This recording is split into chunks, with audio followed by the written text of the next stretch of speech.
माधोपुर गांव के लोग बहुत ही सीधे साधे और मेहनती थे। इस गांव के ज्यादातर लोग खेती करते थे। माधोपुर के लोग एक दूसरे की मदद करने में विश्वास रखते थे और शायद यही कारण था कि ये गांव बहुत ही खुशहाल था।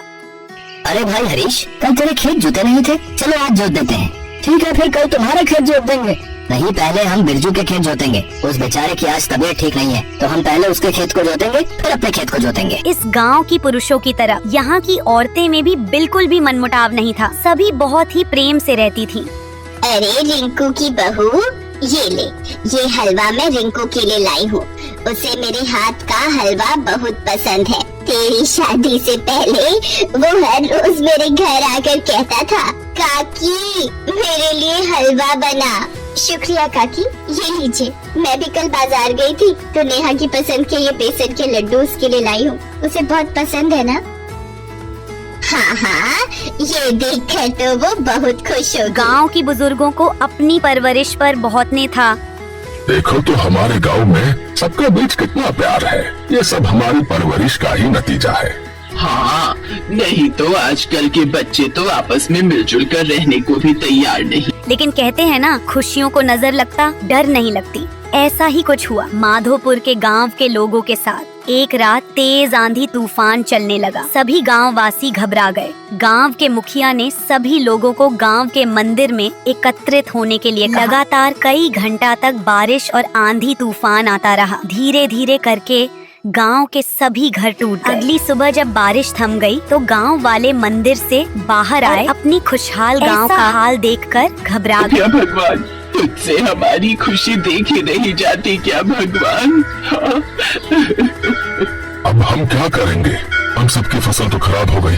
हम यूं ही हार कर नहीं बैठ सकते। हमें अपनी परिस्थिति को बदलना होगा। मैं और हरीश खेतों में जाकर देखते हैं, जो कुछ भी होगा वो हम समेट लेते हैं। और अभी तुम और रामू काका जंगल से लकड़ियां बटोर कर ले आओ। हम औरतें तब तक कुछ खाना बनाने का इंतजाम कर। हरीश और बिरजू खेतों में चले गए और वहाँ से कुछ अच्छी फसल ले आए, जबकि रवि और रामू का मुखिया के साथ जंगल चले गए। मजबूत घर कैसे बनाए कि जिससे दोबारा ये परेशानी ना हो? बेटा, हमारे जमाने में तो बांस के घर हुआ करते थे, जो कि काफी मजबूत रहा करते थे। तो ठीक है, फिर हम भी अब बांस के ही घर बनाएंगे। हमें जल्द से जकड़ बांस की लकड़ियां इकट्ठी करनी होंगी। अरे वाह, इतने सारे बांस के पेड़! इससे तो हम पूरे गांव में बांस के घर बना सकते हैं। उसके बाद उन्होंने बस को काटने का काम शुरू किया, लेकिन बस काटने में उन्हें काफी समय लगता है। कई घंटे बीतने के बाद भी वो कुछ ही बस काट पे थे। आखिर में वो तीनों एक बड़ा मोटा सा बांस का पेड़ काटने लगे, लेकिन पेड़ आधा ही काटा था कि उसमें से खून बहाने लगा। उन लोगों को उसमें से किसी औरत के रन की आवाज आने लगी। मुझे मत काटो, कर दीजिए, हम किसी को भी चोट नहीं पहुंचाना चाहते थे। तभी उनके सामने बांस पेड़ की देवी प्रकट हुई। देवी ने सबसे पहले उस बांस के पेड़ को ठीक किया। उसमें से रोने की आवाज थम गई। रोने की आवाज से तुम सब थम गए। इससे ये पता चलता है कि तुम अच्छे इंसान हो। ये कोई आम बांस का पेड़ नहीं है, बल्कि ये जादुई बांस का पेड़ है। जब तक ये इस जंगल में है, इसका संतुलन बना रहेगा। अच्छा हुआ हमने इसे पूरा नहीं काटा, वरना हमसे बहुत बड़ा नुकसान हो जाता। देवी माँ, हमारी मजबूरी है। कल रात की बारिश में हमारा सारा गांव तहस नहस हो गया, इसीलिए हम बांस की लकड़ियां लेने आए थे। मेरा आशीर्वाद है, तुम्हें जब भी बांस की लकड़ियों की जरूरत होगी, वो अपने आप तुम्हें अपने गांव के बाहर मिल जाएंगी। लेकिन इसके लिए तुम्हें एक वचन देना होगा। तुम इस जंगल के रहस्य के बारे में किसी को भी कुछ नहीं बताओगे। हम तीनों वचन देते हैं। बस की देवी को वचन देकर वह लोग वहाँ रखें। बस उठाकर वापस लौट आए। फिर अगली सुबह उन्होंने देखा कि उनके गांव के पास बहुत सारी बस की लड़कियाँ कटी हुई राखी थी। इतना तो हम सब गाँव वाले मिलकर भी नहीं काट सकते थे। धन्यवाद बांस की देवी। के बाद सभी ने वो लड़कियाँ उठाई और एक एक कर सभी के पास के घर बनाने लगे। ये लो काकी, आपका घर तैयार है।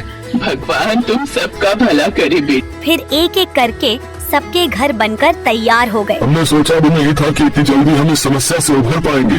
ये सब गांव वालों की मेहनत का नतीजा। खुशी अपने घरों में आराम करने चले गए, लेकिन इस रात को फिर आंधी तूफान आ गया है।